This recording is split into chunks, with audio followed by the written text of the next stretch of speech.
Hello, History 20 students. Welcome back again. I hope you're all doing well. We're getting to the end of the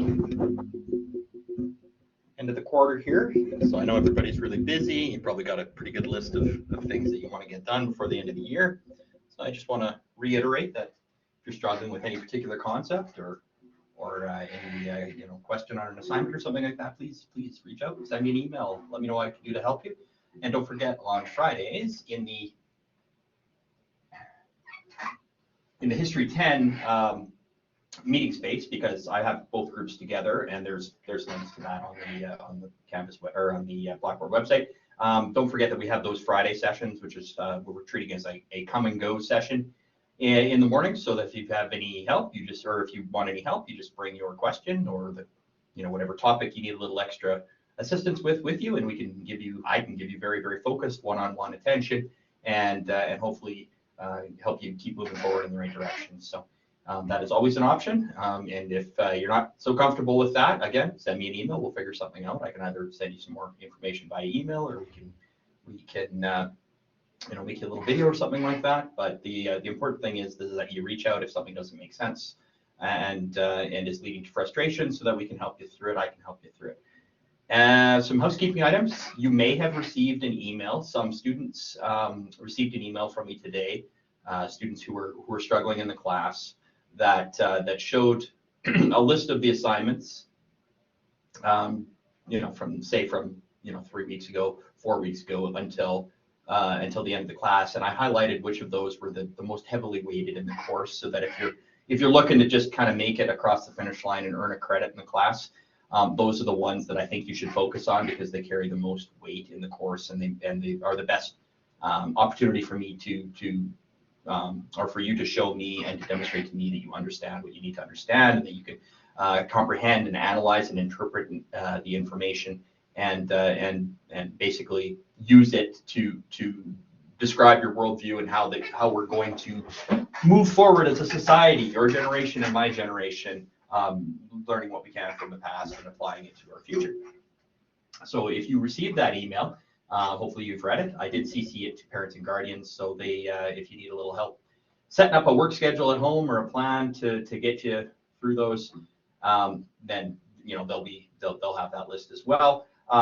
That's not a guarantee that you're going to earn a credit. Just having those things in, again, of course, they need to be done to a reasonably high standard to demonstrate that you understand what you need to understand to meet the outcomes of the course.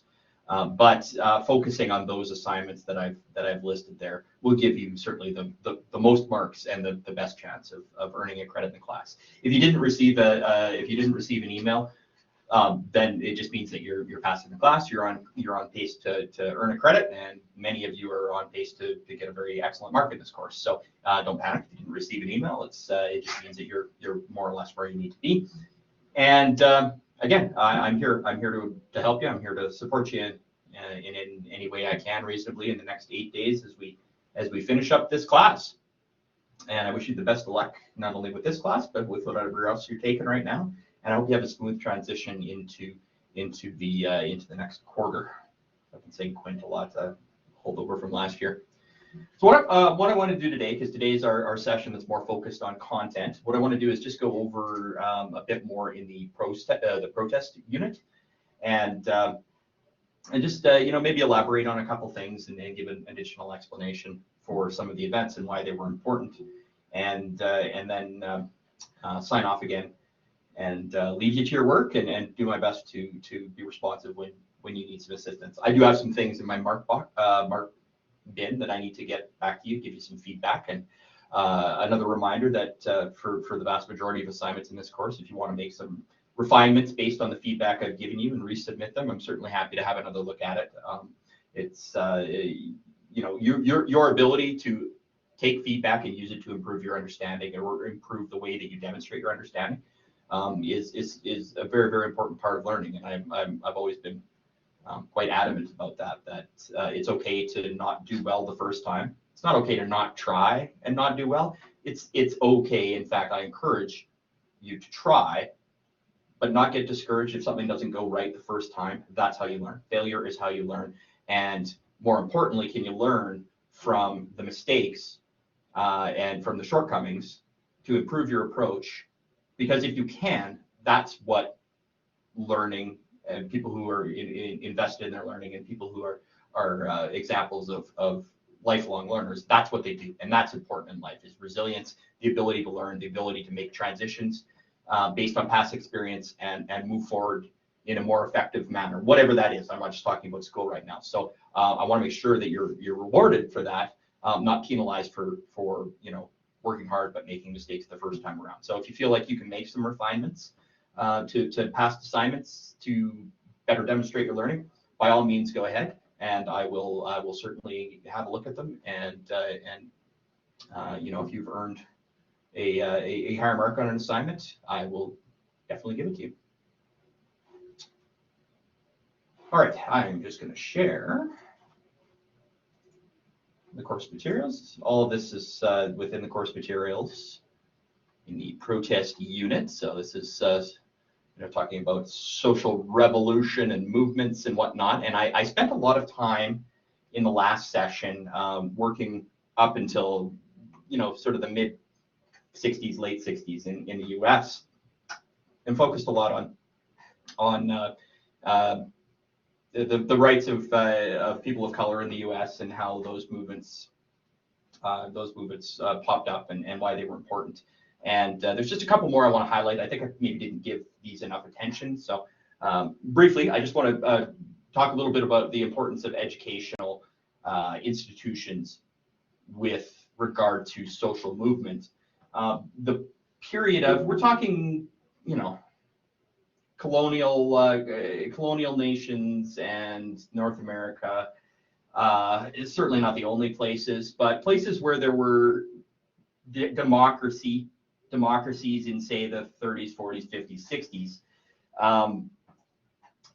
The amount of, or the number of post-secondary learning institutions was increasing in these countries. They were building universities. They were dedicating, nations and societies in general in Europe and in the Americas were spending more time, money, putting more attention on training and educating the younger generation moving forward. Education was becoming a very, very important factor for people, as it obviously is today, a means to prepare younger people for an ever-evolving working world, So people typically, in generations prior to this, they would have some primary basic schooling, talking like 1800s, 1800s to early 1900s, would have maybe some primary schooling, but particularly in places where agriculture and farming were important, they rarely had a whole lot of formal education because you were needed on the farm,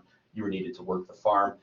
As industrial revolution and whatnot makes it easier to get higher yields from land. It frees up people from the country, sometimes for all the bad reasons. They were fired or their land was taken or whatnot. Moves people to cities because they need to find a different way to make money and support their families. And we're talking sort of industrial revolution era here. We're talking the 1850s, 1750s to 1890s, I guess, by the end of it. And but people, cities are growing, and there's a bigger focus on manufacturing and a whole bunch of different jobs that didn't exist before. So preparing young people for all the different options they had in the world became more important to these societies in general. Also, the advance of technology, research into medical science and earth science and things like that were becoming much more important for reasons that were both economic and social. So the need for skilled and educated workers was really growing at a great rate in these nations. And we'll take it back to about the 1920s, 30s, 40s, although it certainly happened a lot before then too. So more universities popping up, post-secondary places of education, training institutes, technological institutes, things like that. Higher levels of education that didn't, that weren't really a focus in generations past are popping up in great frequency in these countries. And what that did was, yes, it helped educate larger groups of people and to have much more specialized education in a certain area You'd have a sort of a general education in primary school, much like we've got today, right? The basics, the reading, the writing, the basic maths and things like that. But now with post-secondary institutions being a much more accessible to the average person, you could really focus on one individual area of expertise and get really, really, really good and become a master of that particular area. So that was something that was really changing with regard to the way people learned in the education system in these nations at the time. That being said, what it also did was it gathered groups of reasonably well-educated young people together in places where they wouldn't normally have congregated. So yes, all these young people would have existed before, but they would have not necessarily been in such tight quarters. And what happened is that with all of these young, energetic, willful, semi-educated young people working together or in a similar location, it opened up the opportunity for them to discuss a lot of the things that they liked and they didn't like about society. And because of the number of opinions and the number of people, these gradually moved into or shifted into what we now think of as movements, social movements. This is obviously quite a bit after the French Revolution, but the idea that there's power in people, not just the wealthy, there's power in people at the lower levels, as long as you have enough people to make your point and to stand up for what you believe is right. They had enough people, and so they were able to organize, and they were able to find other like-minded individuals who also cared about the same things that they did, and it led to movements, and the movements were about all sorts of things, and they continue to this day. And oftentimes they start out at schools, universities, places where younger people gather. I'm not saying that social advocacy is just for young people. It's not. But a lot of these early movements started that way and then gradually spread out. And today, it often works the same way. Oftentimes, social movements start out in places of education and then spread out to society in general. So I just wanted to make note that the increase in the number of educational institutions in a lot of these so-called first world nations, second world nations, the number of universities and levels of higher learning and places where people could congregate to discuss things like this really kind of spearheaded a lot of these movements. Okay, we talked a bit about the Berlin Wall last time, so I'm not going to really go into that. I also talked about women's rights movement of the 70s, 80s, and beyond, the feminist movement. I can't remember exactly how far I went into it, but we were talking about the oppression of people of color, the oppression both economic, socially, of women in the workforce. We kind of focused on the U.S. at this point. I think a lot of our attention. Yes, protests and social movements are going on all over the world, but it might be a little tough to wrap our head around everything that's going on in the world at one time. So we're kind of taking a more specific approach by looking at some of the important protests and social movements in the United States and Canada as well during that time period. And certainly the 70s and 80s were a time where there was a transition, and it's a chauvinist view, but it was also reasonably accurate at the time where 20s, 30s, 40s, basically up to the war, women were expected to be in charge of the house. They were in charge of children and taking care of the household, whereas the man went out and the man worked and brought home the money and blah blah blah blah blah. And it was slow. It was a slow idea to change, right? Those values and those ideas are ingrained deeply within cultures, but it requires some impetus in order for people to start thinking about things in a different light. And the women's movements of the not just the 70s, but even before that, suffragettes, making sure that women had the right to vote and things like that. But I'm just solely focused on sort of the 60s and 70s here, where there was a very, very strong movement. Started out as a smaller movement, but they got bigger, including both men and women and people of all creeds, colors, religions. About shifting perspectives of women in the world of work and the role of women in society. and helping break through some of the things like the glass ceiling. And if you've never heard of that before, essentially it's from the business world, where there was almost unlimited opportunity for men to work their way up in a company. They could start at a lower position and get promoted all the way up till you're the big boss. But that women only had so much opportunity to advance. So, there were some promotion opportunities available for a woman in a company, but sooner or later they get to a point where they just simply wouldn't be promoted further. And for all the wrong reasons, because she's a woman, for very chauvinist reasons that we look at today and go, no, that's just not right. So that was the glass ceiling. They would bump their head against the glass ceiling when they wanted to be promoted further. So, a lot of focus on that is, why are women and men being paid differently for the same type of work or the same experience that they bring? Why would a woman's, right to do with their body as they wish?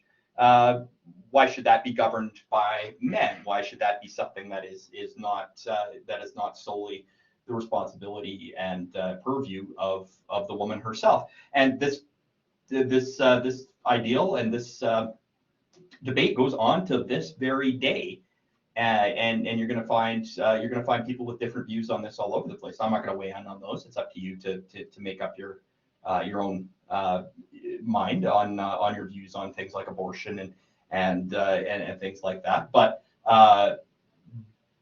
certainly that was something that the women's rights movement was really trying to focus on. Was there seemed to be a lot of rules imposed and values and expectations imposed on women that weren't imposed on men, and a lot of limitations placed on women that weren't put on men. And why is that? And how should that be changed?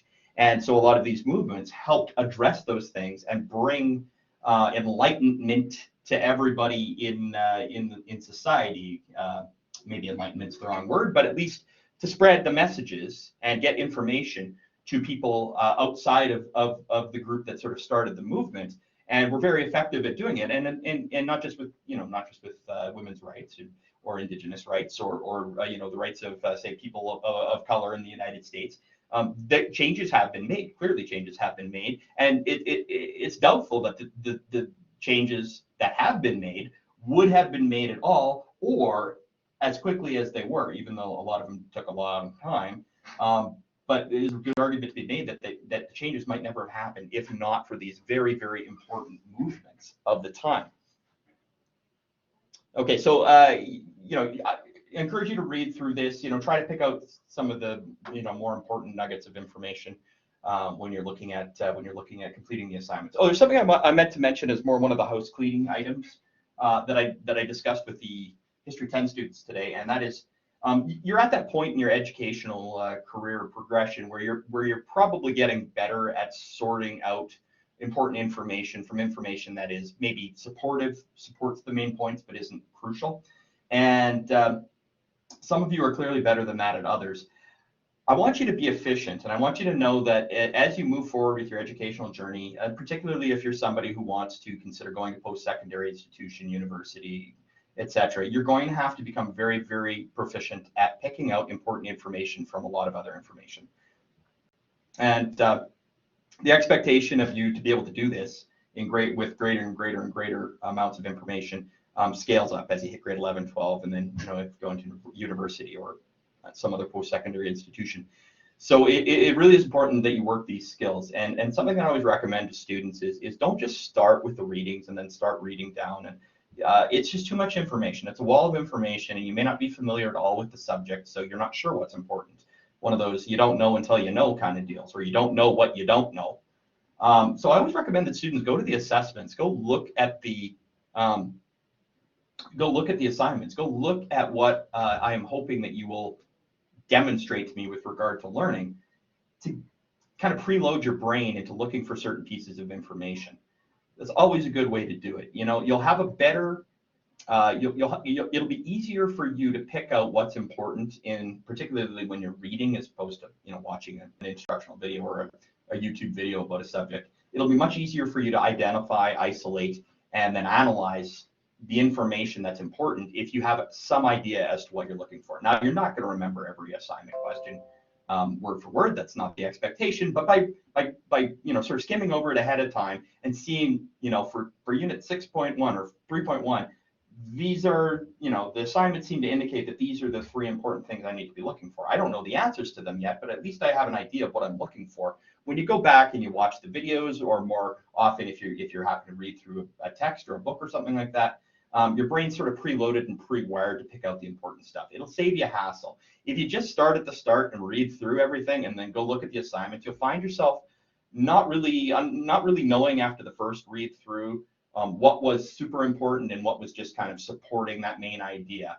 And you'll find yourself going back and forth between the assignments a whole lot. Whereas if you kind of preload your mind for what I'm looking for or what's the really important information, you can just make yourself some jot notes as you move through the learning material, saying, oh, I know I was looking for this, so I'm gonna this is what I know, I'm gonna use that for my question. Some people would even just have the assignment open after they've done that pre-read, and they get to a point in the learning where they, oh, that answers that question or helps me answer that question, so I'm going to answer that question right now, and then I'm going to put the assignment aside and just keep kind of working through this. However you structure that is fine. I mean, it's what works for you. But I always encourage you to try and do things as efficiently and as effectively as possible. And wherever possible, I'm not looking, for the most part, I'm not looking for a straight relay of information from the learning materials to the assignment, because that just shows that you can comprehend it. Now, being able to read and comprehend something, or listen and comprehend something, understand it, is important, but it doesn't really tell your teachers much about how you can use that information. So the more important part is you found some information in the learning materials or your own research or wherever it's coming from, but how do you use that information to make an informed opinion or view about something? And then how do I back it up with something that's either factual or evidence that has been supplied by other experts in the field?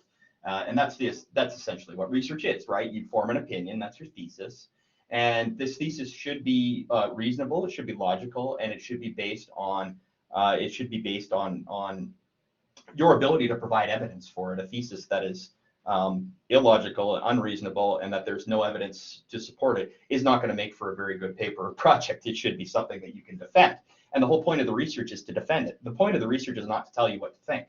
The point of the research is to, you do general reading to get some ideas. You come up with a response to a question, or just some strong viewpoint or argument about something specific, and then you use the evidence that you collect from learning materials and your own research as evidence to prove your point. But the important thing is it's your point. It's not somebody else's point.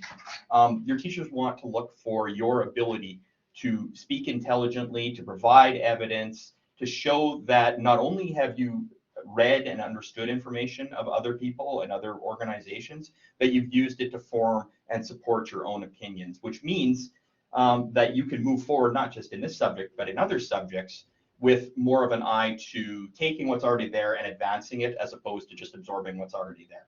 And I think that's a really important part of education today, and it represents quite a shift. The ability to memorize something and spit back dates and dates and names and whatnot is of very, very limited importance nowadays. It's might serve you well at a cocktail party during a casual conversation, but it's really not that important. You have access to the internet, so you can find out specifics whenever you need to find out specifics. Your time and energy is better spent in solving problems that didn't exist before and using the information that you have access to solve those problems.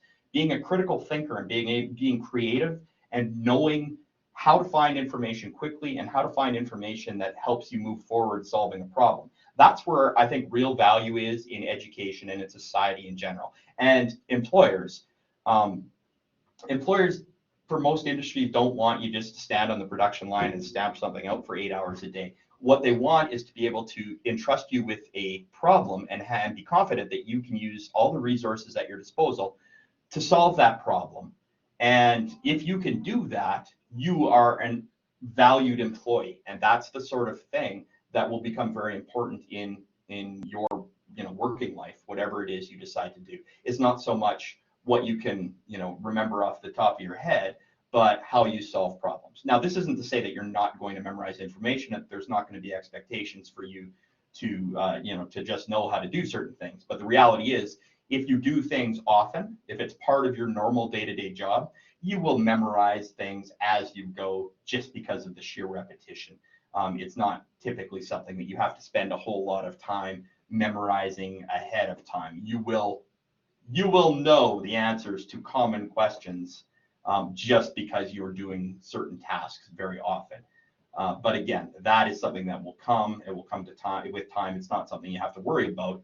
But I do want you to start thinking about your ability to pick out important information, your ability to find important information, and your ability to do more than just copy paste or spit out that information. Your ability to understand what it is you're reading, and then to take that perspective, fact, to take that evidence and frame it in your own way to show that you understand it and that you've thought it through and that it can support your view. That's what's really important. And ultimately, at the end of the day, it's using information as efficiently and effectively as possible to solve problems.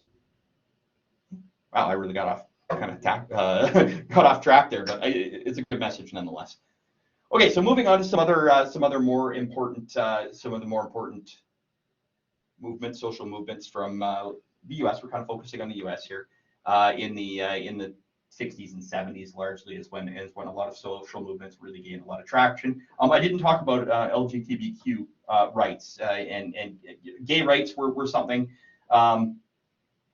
that were not given a whole lot of positive thought during these periods of times. There was a lot of persecution and marginalization of people based on their gender, sexuality,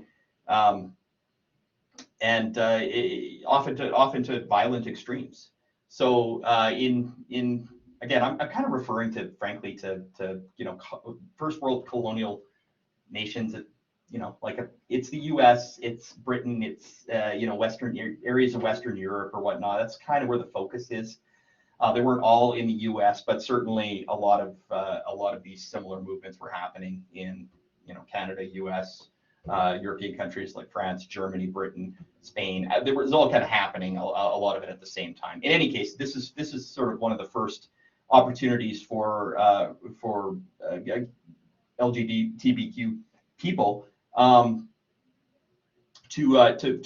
rally and to meet other individuals who have similar views and to express them and to try to affect change on some of the oppression that was happening. And again, the oppression was real. It was political. It was financial. It was judicial. And there's several examples here. I mean, severe penalties, including execution for acts that were deemed to be immoral, for homosexuality. People being put in jail. People, places of business being closed. People being beaten, and not just by random groups of citizens, but I mean actual legal authorities, governments, full-on government sanctioned discrimination and often violent oppression of these things. So this was a very, very sort of important time period also for LGBTQS people to rally and to advance information and learning and connection and to make some changes. The Stonewall riots were, I mean, oftentimes normal. The general population at the time likes to refer to these social movements or incidents within social movements as riots because it makes it sound, it's a negative term, what we would call a pejorative. It's a negative term. It makes it seem like the people who are participating in the social movement are thugs and outcasts and criminals and whatnot. I mean, you'll hear about the LA riots and the Stonewall riots and the Riel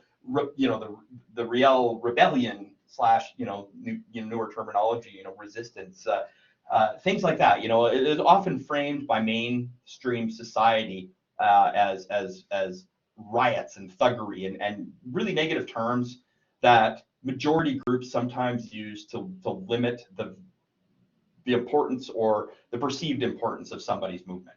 So you will see that a lot. And yes, oftentimes riots are violent, and I'm not advocating for violence. I'm not advocating for riots, but I do think it's important to acknowledge that oftentimes things are tagged in a way by power groups in order to try to lessen the perceived importance of the movements to the rest of the people in society. So the power, basically a way of the power group making a particular movement seem like a crime when really it is probably a necessary social advance. So that's what we said. There was the Stonewall movement or uprising. This was a specific event, not a movement, a specific event.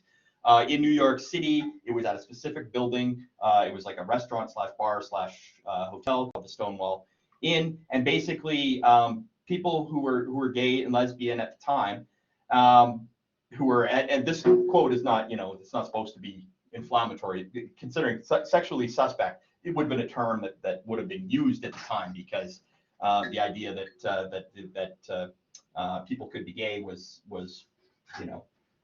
it was heretical to a lot of people at that point. It was a bad thing, and it was a criminal thing, and these people are abominations and whatnot. Which clearly we've come a ways, not as far as we need to, but clearly we've come a ways. But this would have been sort of the thinking at the time. And in this particular case, and this happened all over the place. This was not a one-off incident. This one got attention. People who had gathered there because there was safety and refuge and could connect with like-minded people. This place was raided because it was known that gay people would be in this establishment often as a collection. So it was a very opportune place for bigots to come and to try to oppress. And so the police. This is the police. This is an actual legal authority came in and busted up the place and beat people up and broke stuff in the bar and arrested people for ridiculous crimes. Like, look at this one. Anyone not wearing at least 3 articles of gender appropriate clothing.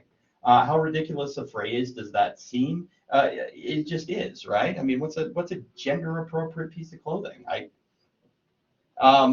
Anyway, so it was an example of oppression, and it was something that got some media attention, which means that the movements, the social movements, people who are fighting for the rights of LGBTQS people, it gave them an opportunity to start to try to build some support for the rights of people and make it something that's a bit more mainstream and covered, and get the information to the majority of people, which they certainly wouldn't have had that opportunity before. So that was definitely an important one. And I talked a little bit about the Earth movement in the 60s and 70s.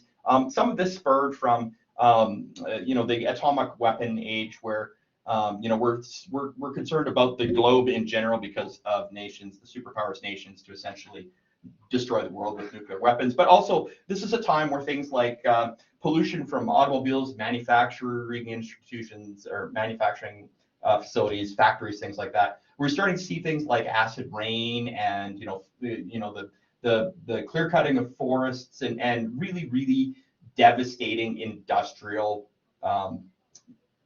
abuse of the land for profit.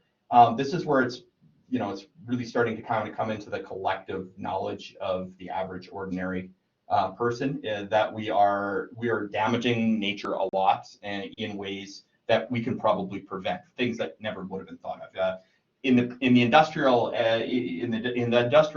revolution, and say the early to mid 1800s, nobody cared how much smoke a factory was putting out. Nobody had any idea that would do anything bad to the environment at all. So it was basically build as many factories as you can, because we're making stuff and we're selling stuff and whatnot. This is where we kind of started getting enough understanding, science, research, etc., that some of the things we're doing for money are really impacting the planet, the environment, and which will in turn impact people in the future. So these movements for environmental sustainability and save the world kind of things really started gaining traction in the 60s and 70s. And again, a lot of it started out in universities, because that's where a lot of research was done. That's where earth science was practiced, and these experiments and data were processed. So a lot of those movements were formed there.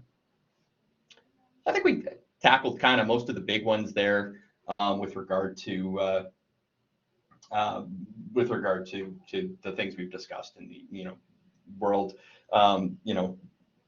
sexuality, gendered sexuality, people of color, etc. We want to put a little bit of focus. I want to put a little bit of focus separately on the Indigenous rights movement, because I think it's something that's really important, not just in Canada, but for all colonialized nations where Indigenous people have been subjugated, disrupted, where culture has been destroyed. It's getting more airplay in the media now. It's coming more. We're learning more. I mean, I consider myself, a white person who descended from people in Europe. My people weren't Indigenous to this land, weren't native to this land. So although many generations later, I am part of that history, and it is something that's important for me to get a more in-depth perspective and understanding of, by working to try to fill gaps in my learning, by taking in information and then listening to people who have some shared experience of the effects of that displacement and of that subjugation. So I think it's really important for all Canadians, and I think we're doing a better job now, and I don't want to discount the fact that I think most people in society are in Canada and Saskatoon are trying to do a better job of learning a bit more about Indigenous culture, ways of learning, ways of living, and of things that have been done in the past that have significantly have caused significant damage to culture and people. And so I kind of wanted to separate this out to show some of the more modern examples of how starting with the AIM movement, which was in the United States, but also spilled across the border, how that whole process really started to make it into the mainstream, and some of the things that were happening, some of the horrible things that were happening, weren't necessarily fully recognized, understood by everybody in the society, due to information being suppressed, experiences being devalued, for media bias of politicians, so many reasons that it wasn't given the attention that it deserved. And hopefully we're doing a little bit better, but we should also look at some of the ways that the movement for respect of Indigenous people of color has advanced during that time period. And so there was quite a lot more focus on Indigenous rights movements in I'm going to say probably the 60s and 70s in the U.S. It certainly would have happened before then as well, but really started to gain some traction, and then certainly recently a lot of publicity, a lot of media attention, a lot more access to information for people, and access to stories and worldview and histories have really, I think, made contributed significantly in the last, I'm going to call it 15 years. I think there's been another big, intake of information and experience from people to help try to understand and move forward in a better way than we started. So let's start local. So there was a movement called the Native Brotherhood, and there was Native Sisterhood, started in the prairies, Saskatchewanish, in the 60s. And it was started in a penitentiary, and we could spend a lot of time discussing why Indigenous people are incarcerated at rates much higher than other nationalities, but it's not really a focus for this particular section of this course. But there were large groups of Indigenous people incarcerated in the 60s, and prisoners were often just arbitrarily moved around by the justice system, and to get people out of town or separate, or basically for whatever reason they wanted, and there was an ability for Indigenous men and women to gather in penitentiaries and to sort of discuss the rights and views and experiences, and it formed into very, very strong bonds between people, and some movement, that's where it came from, toward expressing this and expressing our need and our views and the changes that we want to see, and getting that out to more people, and starting to gather the impetus and gather the momentum that they need to change, to make some changes in the way that the way that Indigenous people are treated in society, the justice system, economics, poverty, oppression, the things that need to change, right? So some of these movements started in prison, and a lot of them were discounted by the, let's just call it the general populace, because, oh, that's out of prison. It's, what do I care about what a bunch of criminals think or say, which is an attitude that it was destructive, and it is destructive, to instantly discount the views of the lived experience and the views of somebody just because they're incarcerated.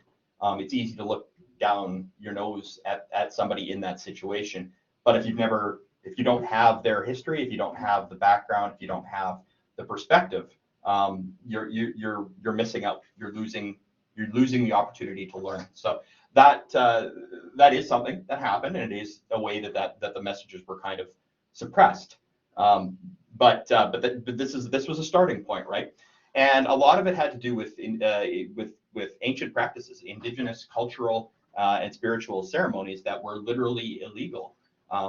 Things that Indigenous people had been using to celebrate and teach for hundreds of thousands of years were now deemed by a colonial-like government to be illegal and would be shut down, and people would be incarcerated and whatnot. We're talking about things like Sundance.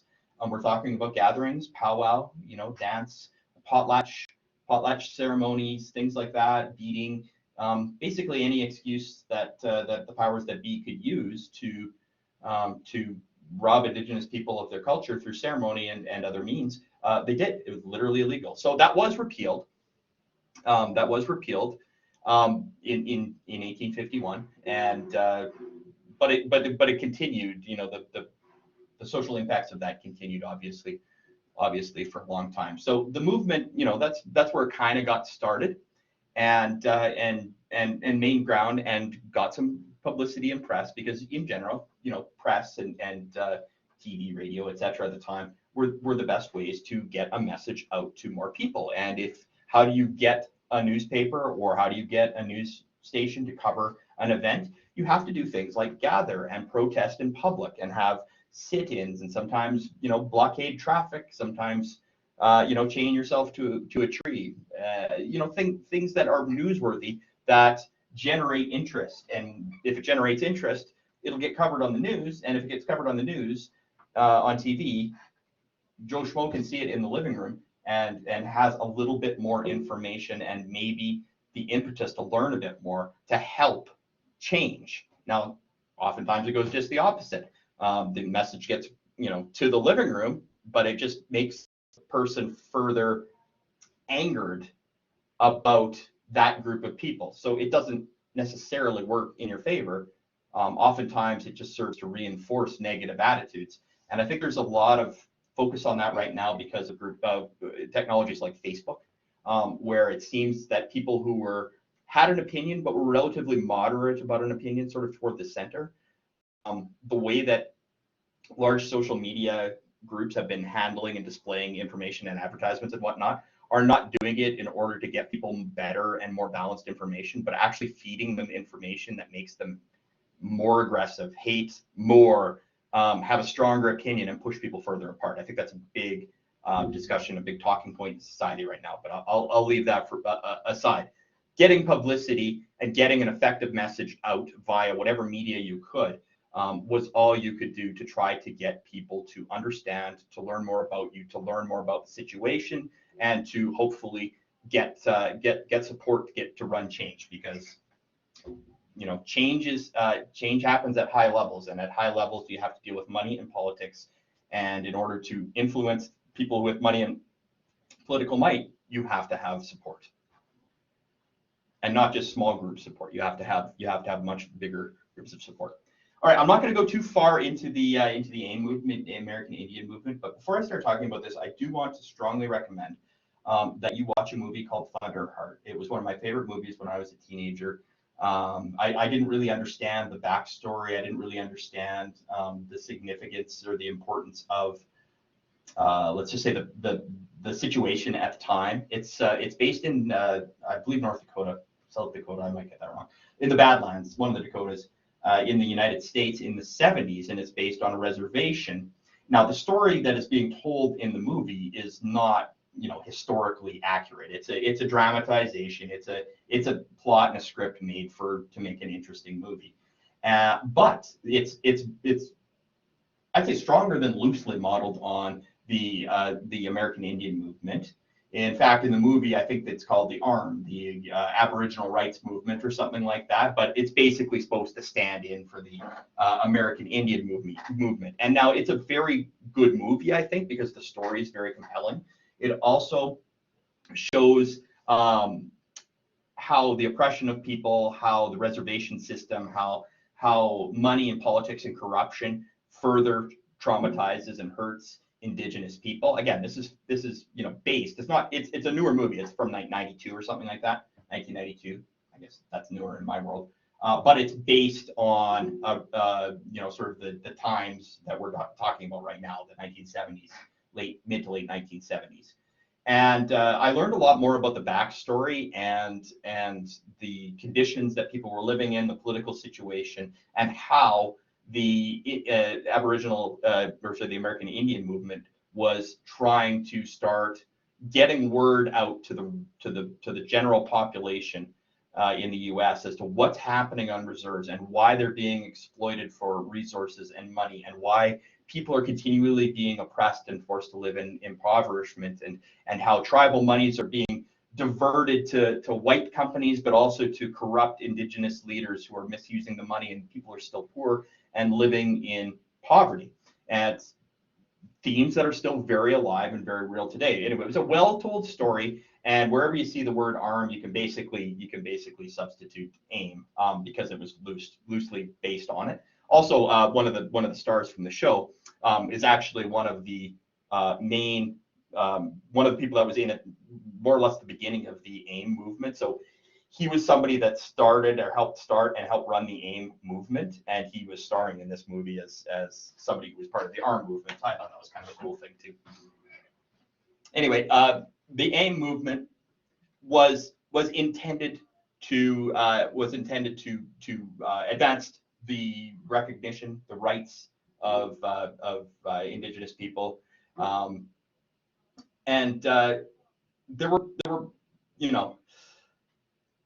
first it was kind of started to help Indigenous people that had been moved off of the reservation for reasons that would benefit the local politicians or bureaucrats or whatever, which basically just formed people who were already in a crisis situation into a larger center that they weren't familiar with, where they didn't have family support, where they didn't have access to resources. Essentially, you're sending somebody into a position where they are destined to be living in poverty forevermore, homeless, with no access to people that care about them. So it was originally started to help address that problem, which is clearly an amoral situation that was happening. A good citizen would not put another human being in a situation like that. But this was happening. It was happening because of actual formal government bureaucracy and legislation forcing certain people off of reservations for whatever purpose served that government. So these were official programs. It wasn't just a bunch of old rowdy people in a beat up pickup truck running Indigenous people off the reservation into cities. These were legislated, official government and judicial, and oftentimes served the purposes of wealthier people in that area. So that's what kind of started. It started from it. That's very specific, and then it branched out and became more about other rights of Indigenous people and how to improve the situation, improve the access for Indigenous people to resources that they deserve, and to spread information about what's happened in the past and why the approach for society needs to change to improve things in the future. And it becomes a big movement, and there are several very well publicized protests as part of the movement. One of them, again, publicity is how you get your message out there, because you need to have something that call the general population is interested in for them to even bother looking at the situation. And hopefully, if it's presented in the right way, if your movement has strong leadership, if it's got a strong positive message, and is well organized, people who were previously unaware of the injustices can learn more and can ideally be in a position to help advance the cause as well. So anyway, the occupation of Alcatraz Island was pretty interesting. In case you don't know, Alcatraz Island is a prison on an island outside of the city of San Francisco that they used to put really bad criminals. Al Capone, from the gangster era and stuff like that, were there. But it's a very well-known place. It's not a prison anymore; it's a tourist place. But the occupation of that island, that was news, right? So that was an opportunity to get the message out. All right, now officially the leadership did disband at some point, but they laid the groundwork for for Indigenous rights movements in the U.S., in Canada, all over the place. So it was really a starting point. It was really a starting point for Indigenous people to advocate and to inform and to make sure that people had access to information and lived experience, and to gain a more balanced understanding of the history of our nation and the U.S., where we came from, what happened, why the way that the colonists treated the situation was wrong, why it was impactful, how these impacts or how these events are affecting current time. You can't just look back and say, well, that was back then and this is now. You have to recognize as a human being that what you are and who you are is largely dependent on the situation you were born into, how you were raised, and it just keeps moving back generation by generation. It doesn't happen in a vacuum. Where we were influences where we are. And it's important to understand what happened in the past, why it happened, and how do you move forward? How do you make sure that you learn from the things in the past that impacted people, whether good or bad, as you move forward? And this, I think, again, this is my perspective. I'm a middle-aged white guy, but I think that it's important not to worry about blame in doing this. I think it's much more important to acknowledge what happened, and to use to acknowledge what happened and to learn and to try to help do better and help connect and be connected to people and make a positive contribution.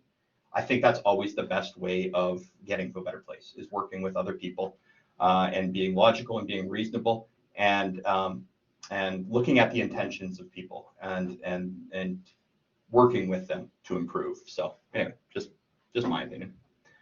So that was sort of the start of the Indigenous rights movement in North America, again, U.S., Canada, and something very similar was happening in Australia with Indigenous people in Australia, Aborigines, and a very, very similar, I would say, experience with regard to colonization. The Indigenous people in Australia had been there from time immemorial. Very similar atrocities. The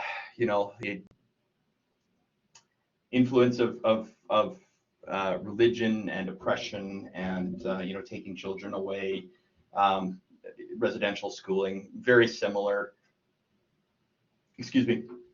Experiences. And Australia is part of the Commonwealth, so I used to live in Australia for a bit, and I can tell you that their approach to government, politics, economy, social interactions, things like that, they're very close to us. Like you would tend to have a lot more in common, I think, with the average Australian person than you would with the average American person. You would definitely recognize things that we value in Canada, and things and the way that we approach situations and the way we approach things in Australia is quite similar to the way it is in Canada. And that's not making a value judgment that they're good and the US is bad, or we're bad or they're good. Just saying that we're quite similar, and similar sort of things happen in colonization. So what you know about the oppression, subjugation of Indigenous people in Canada largely applies, not specifically, but in general, a similar sort of situation occurring in Australia. And so movements there have attempted to advance the understanding of what had happened, of colonial, the holdovers or the residual effects of colonialization in Australia for Aboriginal people, for Aborigines, and it's starting to change, right?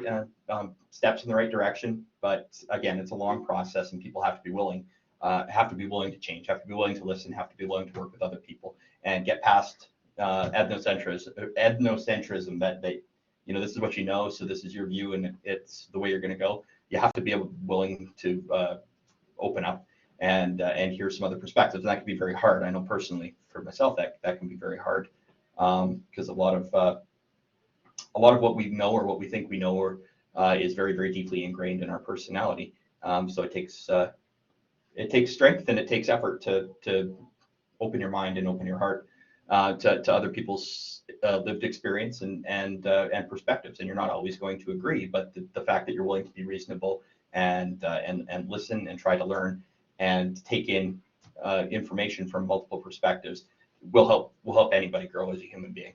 And I'm not just talking about people. I mean, governments need to do this. Larger organizations need to do this. Ultimately, governments and companies and whatnot, they're made up of people, right? So if you change enough people, you end up changing political structures. You end up changing governments. You end up changing the way economies operate and the sort of moral compass of a society. So people need to change individually in order for collectives to improve.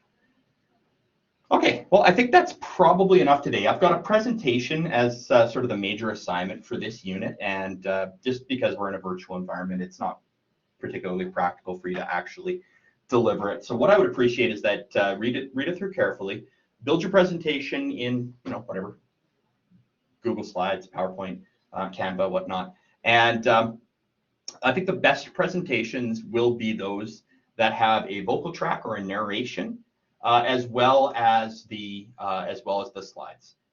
I will go into more detail, I think, in a little video on Friday about what makes a good presentation, but I'll just give you the highlights here. You are going to do enough research, reading, etc., for you to be, let's call it an expert. Okay? I want to learn from you.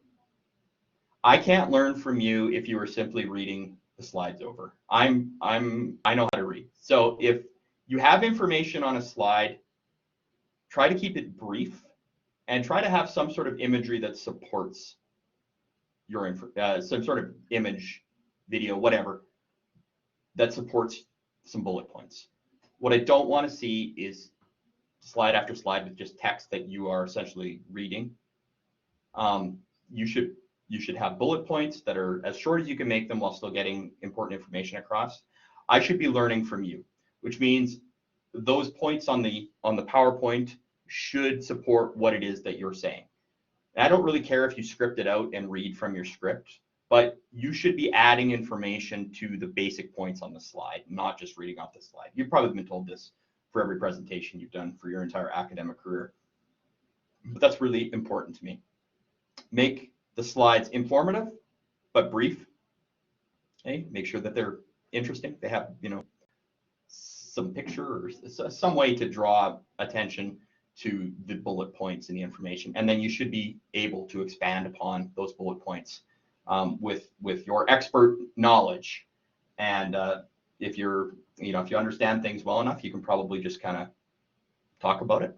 And if you feel like you are just still learning about what it is you're presenting on, then you probably want to have a bit more of a prepared, not word for word speech, but maybe some bullet points off of the slide that you can go through to expand upon your information. I think that'll help you. Avoid text that's hard to read, bad font choice colors or whatnot. It should be simple and as pretty as you can make it without making information hard to read. Don't have a whole bunch of tasteless transitions, things, bullet points zipping in and beeps and boops and drum beats and things like that. It's not necessary. Try to pick something that is has some design to it. It's not just, you know, like a plain white background, but has some sort of design attached to it, and some sort of, you know, font that works for your content, but also looks good. But don't overdo it, and make sure that what you're talking about and the images that you use, the points that you make, and the narration that you give, make sure that that's the focal part. So that's just some general advice on giving a good presentation and things that I hope you'll take to heart. If there's any questions about that, or if you've got any additional ideas that you might want to advance as an alternative to that idea, let me know, and I'll try to do my best to work with you.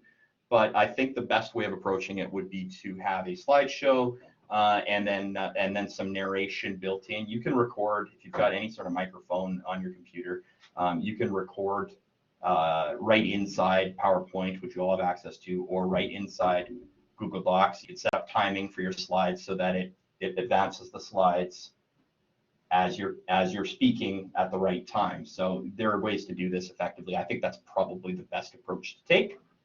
And again, if you've got any questions, or if I can help you out with anything, please let me know. And don't forget, we have a one-on-one drop-in, come and go kind of help session on Friday morning. So thanks a lot for coming, guys. I hope everybody's all right, and take care.